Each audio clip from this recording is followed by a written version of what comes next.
পেঁয়াজ খাওয়ার উপকারিতা। পেঁয়াজ ভিটামিন সি এর চমৎকার উৎস।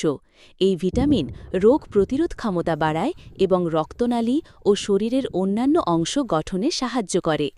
এটি একটি অ্যান্টিঅক্সিডেন্ট যা ফ্রি র্যাডিক্যালের বিরুদ্ধে লড়াই করে। বিশেষজ্ঞরা প্রতিদিন ৯০ মিলিগ্রাম ভিটামিন সি খাওয়ার পরামর্শ দেন। একটি গড় আকারের পেঁয়াজ দৈনন্দিন ভিটামিন সি চাহিদার ৯ থেকে ১৮% পর্যন্ত পূরণ করতে পারে। পেঁয়াজে থাকা অ্যান্টিঅক্সিডেন্ট ক্যান্সারের মতো রোগের ঝুঁকি কমায়। লাল পেঁয়াজে অ্যান্টিঅক্সিডেন্টের পরিমাণ তুলনামূলক বেশি থাকে। ডায়েটারি এবং প্রিবায়োটিক ফাইবারের উৎস পেঁয়াজ। ফাইবার দীর্ঘ সময় পেট ভরা রাখতে সাহায্য করে এবং নিয়মিত মলত্যাগ করতে সহায়তা করে। পেঁয়াজের প্রিবায়োটিক ফাইবার অন্ত্রের উপকারী ব্যাকটেরিয়া প্রোবায়োটিক বাড়াতে সাহায্য করে। পেঁয়াজে রয়েছে কোয়ারস্যাটিন, যা একটি ফ্ল্যাভোনয়েড বা অ্যান্টিঅক্সিডেন্ট। উপাদানটির প্রদাহ বিরোধী বৈশিষ্ট্য রয়েছে। পেঁয়াজ শরীরকে ভিটামিন ই তৈরি করতে সাহায্য করে। ভিটামিন বি6 এর উৎস পেঁয়াজ।